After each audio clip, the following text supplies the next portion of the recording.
சரி, இன்னைக்கு நம்ம வந்து நாடகம் படிக்க போறோம். உங்களோட படிவம் 4க்கான நாடகத்தோட பேர் என்ன?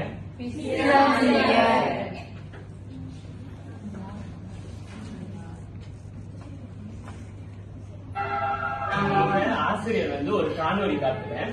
அந்த காணொலியை வந்து நீங்க பார்த்துட்டு நான் ஒரு கேள்வி கேட்பேன், அப்ப நீங்க பதில் சொல்லணும். சரியா?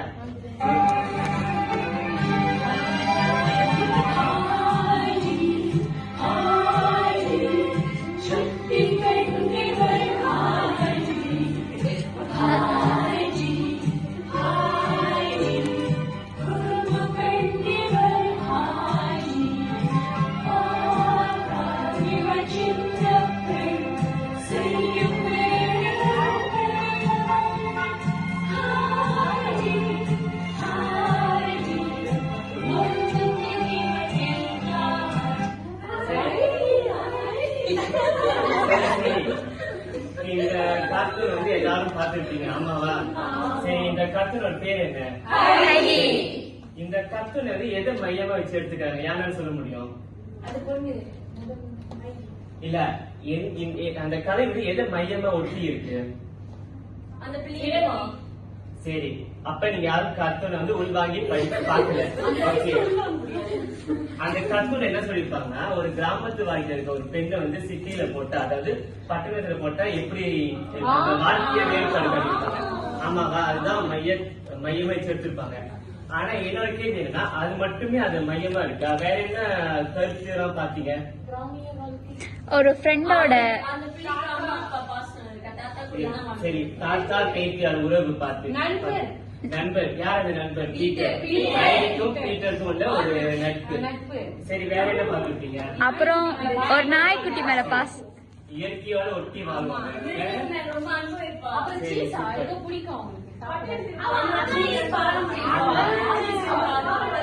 சரி, சூப்பர். அது மட்டும் இல்லாம வாழ்க்கை முறைய கூட சொல்லிருப்பாங்க. பீட்டரோட பாட்டி பாத்தீங்கன்னா கண்ணாடி போட்டிருப்பாங்க. சாரி, கண்ணாடி போட்டுக்க மாட்டாங்க. ஆனா ஊசி நூல் வந்து போப்பாங்க. ஆனா பட்டணத்துக்கு போனா அங்க சின்ன பிள்ளைங்க எல்லாம் கண்ணாடி போட்டிருப்பாங்க. சோ வாழ்க்கை முறையை காட்டுறாங்க. சரி, இப்ப நீங்க எல்லாம் சொன்னீங்க நட்பு, வேற என்ன கருத்து சொன்னீங்க? அன்பு, தாத்தா பேத்தி. இதெல்லாம் என்ன ஆக்சுவலி? சரி, கோக்கு நீ கரெக்டா சொன்ன, கரெக்டா சொன்னா உங்களுக்கு ஒரு பரிசு. வாங்க.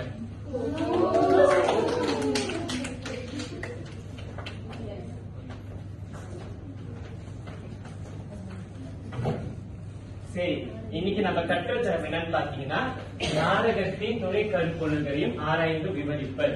நாடகம் என்னது? துணை கருப்பொருள் என்றால் என்ன?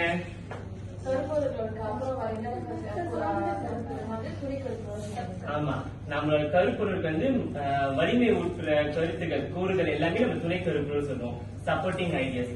சரியா? இத வந்து நம்ம கொம்சாஸ் எல்லாம் படிச்சிருக்கீங்களா? கொம்சாஸ்ல அப்படின்னு சொல்லி படிப்பீங்க. ஞாபகம் இருக்கா? சரி, அப்புறம் ஆராய்ந்துனா என்னது? அதாவது நம்ம துணை கருப்பொருள், அதோட விளக்கம், அதை எடுத்துக்கிற சம்பவம் எல்லாம் ஆராய்ந்து நீங்க இது பண்ணுவீங்க. விவரிப்பல், அதாவது வகுப்பின் இறுதியில வந்து நீங்க விவரிக்கணும். விவரித்தால் மட்டுமே நீங்க நம்மளோட வகுப்பு வந்து வெற்றி பெறும். சரியா? சரி, இப்ப வந்து எனக்கு 3 குழு வேணுமே. சோ நீங்க எனக்கு வந்து நீங்க எல்லாம் வட்டமா உட்காருங்க. இப்படி இருந்தா எனக்கு என்னமோ நீங்க குழு நடவடிக்கை நடக்காது. எல்லா நாட்களையும் போட்டு வட்டமா வாங்க. 3 குழு. ஆனா நீங்க உட்காருங்க. நம்ம எந்த குழு அதிகமா இருக்கோ நம்ம மாத்திக்கலாம். சீக்கிரம் விரிவாக நகருங்க.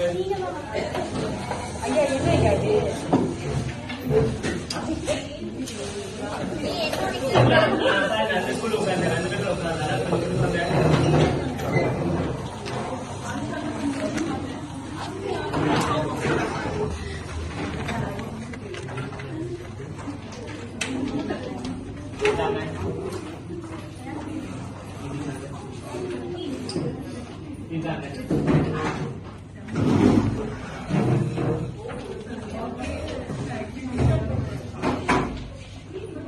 இது 1வது குழு, இது 2, இது 3.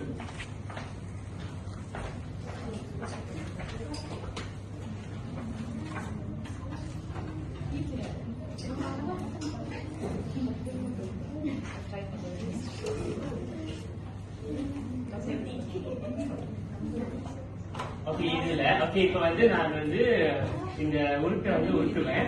நீங்க வந்து எத்தனை இருக்கு சரியா? எல்லாம் 3க்கு போங்க. போயிட்டீங்களா?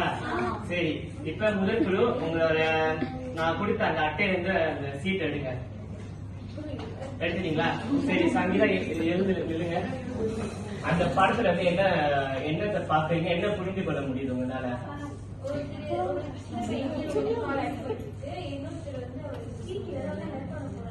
சரி, ஹெல்ப் பண்றாங்க. அது தமிழ் என்ன சொல்லுவோம்?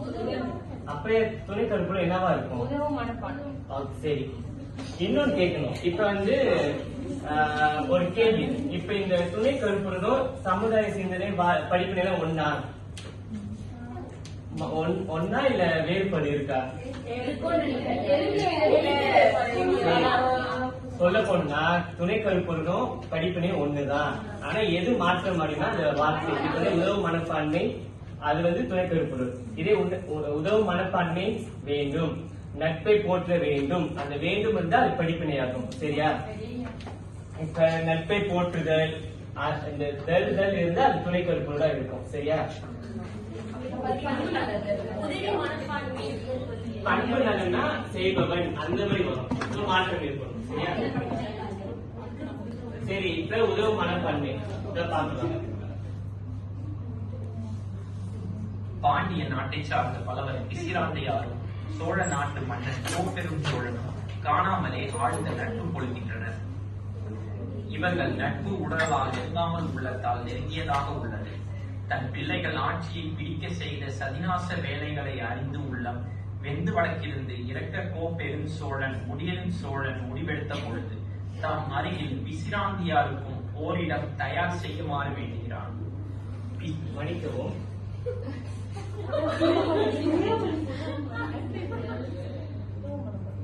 உங்களோட உதவு மனப்பான்மையே சொல்லுங்க. மன்னிக்கவும். பிசிராந்தையார் காலையில் மாலை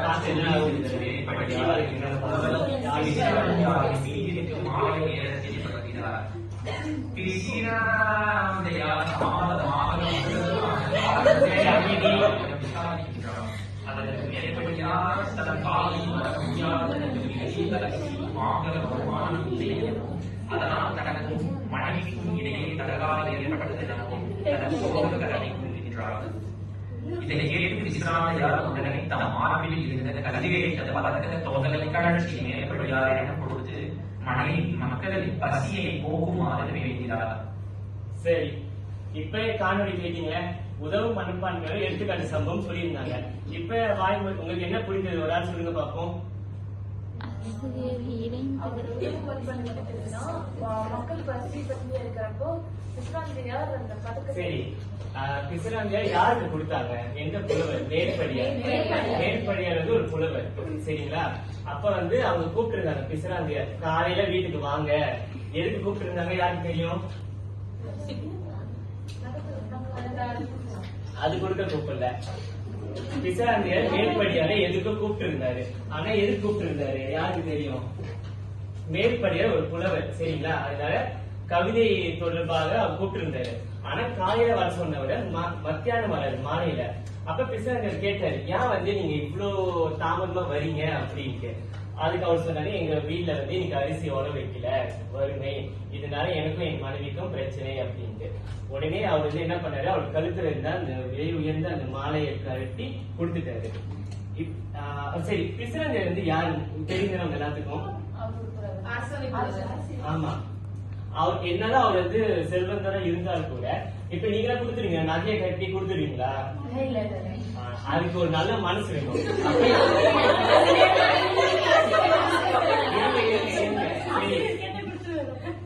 இருங்க. அப்ப உதவு மனப்பான்மை வந்து அப்படி துணை கருப்பு வந்து சும்மா வந்து ஒரு ஆசிரியர். இப்ப படம் பாத்துறீங்க, படத்துல என்னதான் ஒரு கேமியோ ரோல் வந்திருந்தா கூட, ஒரு சின்ன கட்டத்துக்கு வந்திருந்தா கூட அந்த கேரக்டர் கதாபாத்திரம் ஒரு மெசேஜ் இருக்கும், ஏதாச்சும் ஒரு கருத்து சொல்லியிருப்பாங்க. அப்ப இது நம்ம ஓகே, இந்த நாடகம் எழுதியது யாரு? எழுதியவர் யார்? அப்ப இந்த காட்சி மூலமா அவர் வந்து ஒரு கருத்து சொல்லியிருக்காரு. என்ன கருத்து? உதவு மனப்பான்மை. இப்போ உங்க இதே வந்து உதவி மனப்பான்மை இருக்கா? இருக்கு. சரி பாஷா சொல்லுங்க, நீங்க யாருக்கு என்ன உதவி செய்யுங்க? ஒரு எடுத்துக்காட்டு சம்பவம்.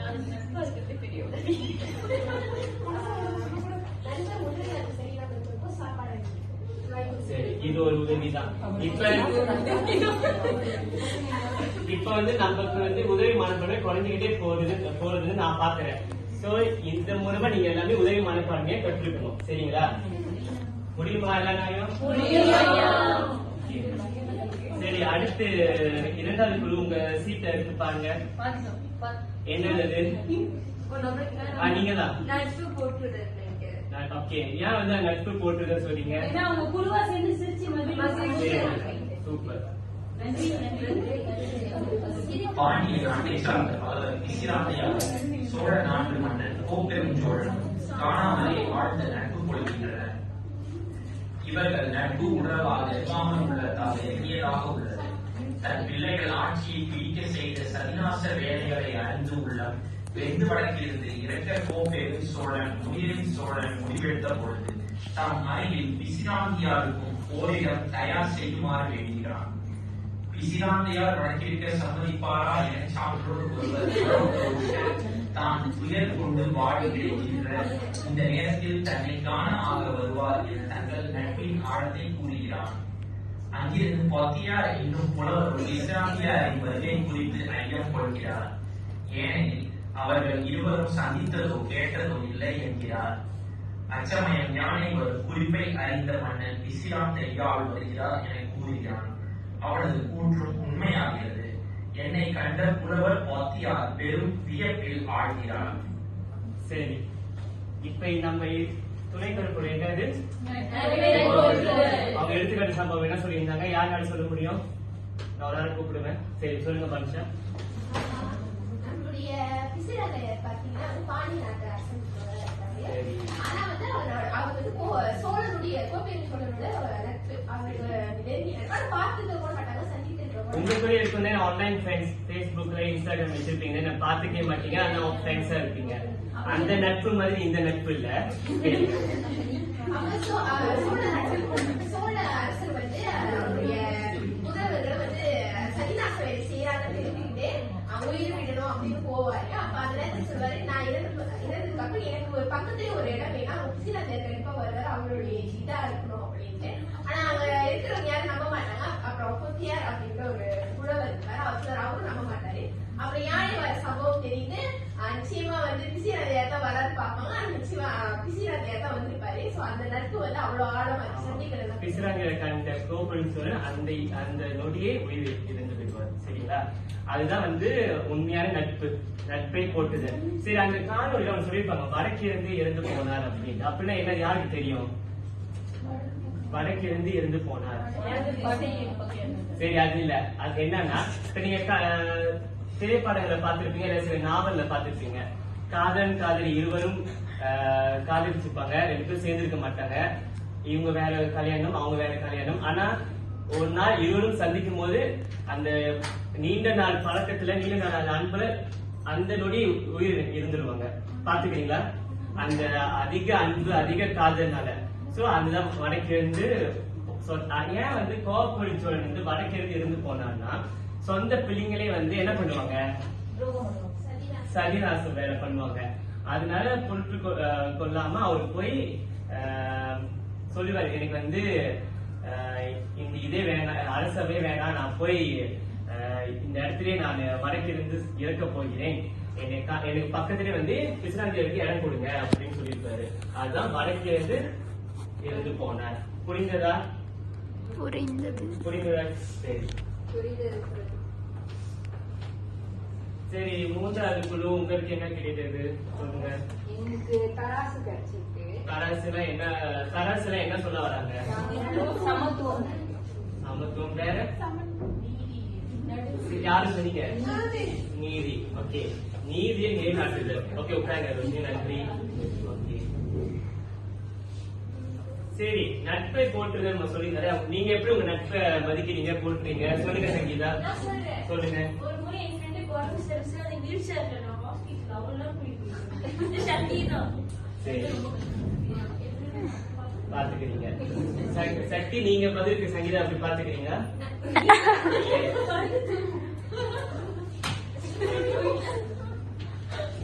இப்பதான் யாரும் உண்மையா கண்டிப்பா மதிக்கிறது இல்லை. எல்லாம் இணையத்துலதான் ஆன்லைன் ஃப்ரெண்ட்ஸ் சொல்லி அங்க பேசுறீங்க மணிக்கணக்குல, உங்க பக்கத்துல நண்பர்கிட்ட பேசவே மாட்டீங்க.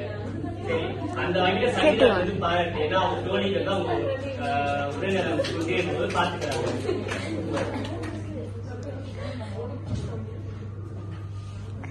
தன்னக இளங்கோர் சோழி சாமர்த்தியமாக சோழ நாட்டின் போர்ப்படையில் அனைத்தையும் தகசப்படுத்தி உள்ளது. சிறு படை தலைவரான உள்வை திறன் மூலம் கோபெரும் சோழி தங்கினான். சோழ இளவரசர்களோடு படை தலைவரான வருடர்களால் இருப்பதை கூறுகிறான். அதே வேளையில் படை தலைவன் அரசரை எதிர்க்க தயங்கியதால் இளவரசர்கள் அவனுக்கு தூண்டுதல் கொடுப்பதாக ஒற்றன் உலகன் மூலம் சோழன் தெரிந்து கொள்கிறான். நாட்டை காக்க வேண்டிய படை தலைவனும் தமது மக்களும் தமக்கு எதிராக செயல்படுவதை அறிந்து கோபெரும் சோழன் சினம் கொள்கிறான். இப்ப யார் இந்த எடுத்துக்காட்டு யார் கோபப்படுறாங்க? யார் கோபப்படுறா? கோபம் சொல்லுங்க. ஏன் கோபப்படுறாரு? யார் சரி நாச வேலை பண்றாங்க? இளவரசர் அவங்க சொந்த பிள்ளைகளே செய்யறாங்க. அப்ப இப்ப எடுத்துக்காட்டு நீங்களும் ஒரு பொது பதிவு இருந்தா உங்க பிள்ளைங்களுக்கு வந்து நீங்க எப்படி நீதியா இருக்கீங்களா, இல்ல நம்ம பிள்ளை தானே நம்ம தம்பின்னு சொல்லிட்டு நீங்க அவங்களுக்கு இலகுவா வேலை செய்வீங்களா? குற்றமே. சரி, அந்த மாதிரி அவங்க என்னதான் அவர் சொந்த பிள்ளைகளா இருந்தாலும் என்ன தண்டனை கொடுத்தாரு? சிறை தண்டனை கொடுத்தாரு. அப்ப இதுல இருந்து நமக்கு என்ன கருத்து தெரியுது? நீங்களும் அப்படிதான் நாளைக்கு எல்லாம் படித்து ஆசிரியரா போவீங்க. அப்ப வேற என்னவா போவீங்க? மருத்துவரா போவீங்க. முக்கியமா உங்களுக்கு மனசரி நீங்க வந்து வழக்கறிஞரா போறீங்க. உங்களுக்கு ஒண்ணு நீதி வேணும். நீங்க வந்து உங்க கூட்டாளி தப்பு பண்ணாங்கன்னு சொல்லி நீங்க அங்க தீர்ப்பு வழங்கக்கூடாது, அவங்க பேசக்கூடாது. சரிங்களா? நாளைக்கு வந்து நான் வந்து நியூஸ் பார்க்கும்போது மௌனசிரி வந்து இந்த மாதிரி நீதி தவறிட்டான்னு சொல்லி நியூஸ் வரக்கூடாது. சரிங்களா? ஆமா, அது மாதிரி நடந்துக்கிறத நான் இந்த கட்டுரை வந்து வெற்றி பெறணும். சரிங்களா? ஓகே, சரி சரி அமைதி. இப்ப துணை கருப்பொருள் வந்து நீண்ட கேள்விகள் வந்தால் இருக்க வேண்டிய முக்கிய கூறுகள் பாப்போமா? ஓகே, முக்கிய கூறுகள் வந்து ஓகே பத்தி ஆரம்பத்தில் நீங்க என்ன எழுதுவீங்க? அது இல்ல, துணை கருப்பொருள் பத்தியில நீங்க என்ன எழுதுவீங்க? துணை கருப்பொருள் துணை கருப்பொருள் நீங்க எழுதுவீங்க உதவும் மனப்பான்மை அப்படின்னு. சரி, எழுதிட்டோன்னு அந்த உதவும் மனப்பான்மை சிறிது பேசணும். அதுவே பக்கமா பேசிடாதீங்க. ஒரு 2 வரி இருந்தா போதுமானது. அதுக்கான எடுத்துக்காட்டு சம்பவம் கொடுக்கணும். சரிங்களா? அப்புறம் ஒரு சின்ன முடிவுரை. சின்ன முடிவுரைனா என்னது? எனவே, ஆகவே அப்படின்னு நீங்க கொடுக்கணும். சரிங்களா? சுருக்கி நீங்க கூற வேண்டும். அப்படி இந்த 4 முக்கிய கூறுகள் இருந்தாலும் அந்த பத்தி அது முழுமையடையும். சரிங்களா? சரி,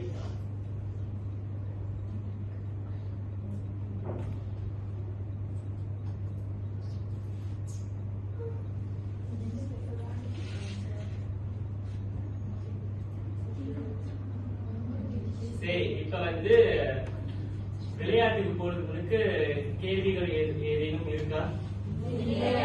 இல்லை என்றுதான் சொல்லுவீங்கன்னு எனக்கு தெரியும். இப்ப வந்து ஒரு புரிதல் வந்து நம்ம இப்ப பார்க்கலாம். சரிங்களா? சரி, துணை கருப்பொருள் என்றால் என்ன? யாருக்கு தெரியும்?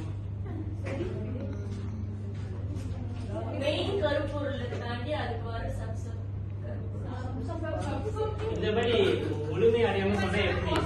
ஆமா, இந்த மாதிரி நீங்க. சரிங்களா? அப்ப வந்து இன்னைக்கு வந்து ஆசிரியர் என்ன சொல்லி கொடுத்தது யாராச்சும் கேட்டாங்கன்னா நீங்க இந்த மாதிரி சொன்னா அப்ப நான் என்ன பாடம் சொல்லி கொடுத்தேன்னு கேட்க மாட்டேன். படிப்புலாம் கவனம் இல்லை. சொல்லுங்க, சொல்லுங்க. துணை கருப்பொருள் என்றால் என்ன? அதை தவிர்த்து மற்ற கருப்பொருட்கள் உதவி செய்தல், அதுக்கப்புறம் வந்து நட்பை போற்றுதல், அந்த மாதிரி துணை துணையா வர்றதுதான் வந்து துணை மைய கருவுக்கு ஒட்டி அதுக்கு வலிமைப்படுத்தக்கூடிய கூறுகள் தான். சரி, அப்ப குனிஷா சொல்லுது சரியா பிரியா?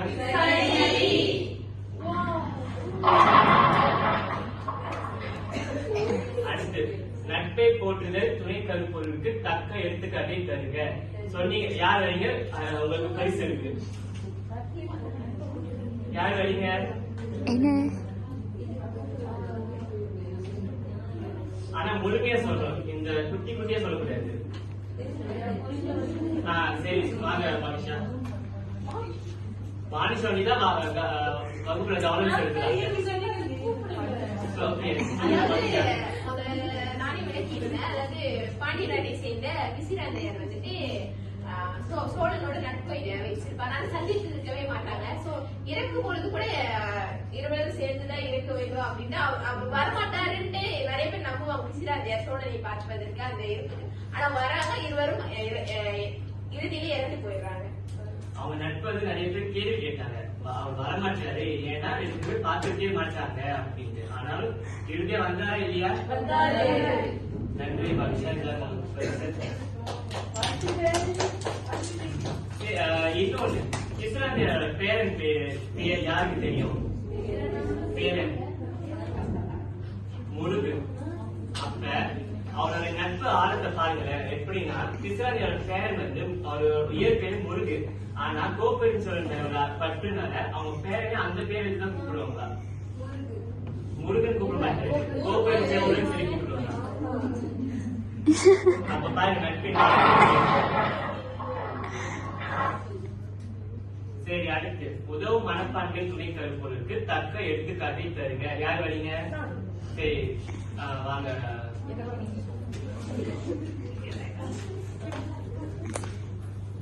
சொல்லுங்க மௌனஸ்ரீ. ஆமா, எடுத்துக்காட்டு சம்பவம் எந்த இடத்துல உதவும் மனப்பான்மை துணை கருப்பை நீங்க பாத்தீங்க? பிஸ்ராந்தேர் வந்து ஒரு முறை அவருடைய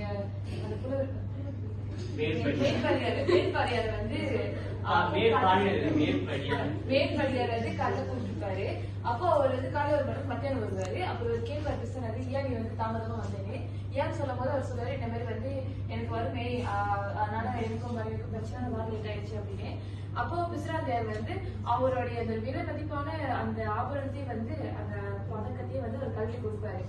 நம்ம கிட்ட இருந்து ஒரு கேட்ட கூட அவருக்கு வருஷம் கொடுக்க மாட்டோம். ஆனா அவரு வந்து ஒரு பெரிய இது உதவி செஞ்சிருக்காரு.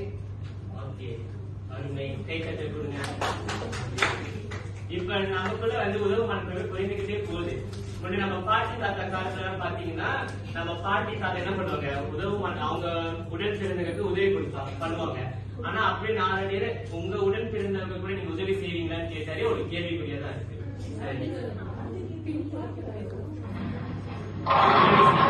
மனப்பான்மை அவசியம். சரி, அடுத்து கடைசி நீதி நிலைநாட்டுதல் துணை கருப்பொருளுக்கு தக்க எடுத்துக்காட்டை தருக. நாகசக்தி, நீங்க தான் இப்ப நீதியை நிலைநாட்ட வேண்டும். சொல்லுங்க.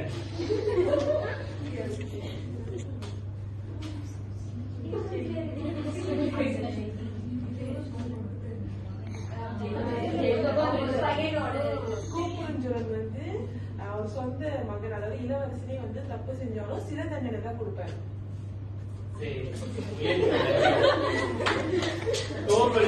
என்னன்னா தன் மகன் தவறு செய்தாலும் அவர் வந்து சிறை தண்டனை கொடுப்பாரு.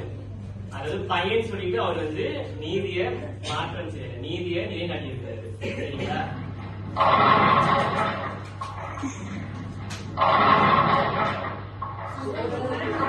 நம்ம கற்றுத்தரம் இன்னைக்கு என்ன? நாடகத்தை துணை கருப்பொருளை ஆராய்ந்து விவரித்தீங்களா? அப்ப இந்த கற்றுத்தரம் வெற்றி அடைந்தது. நன்றி.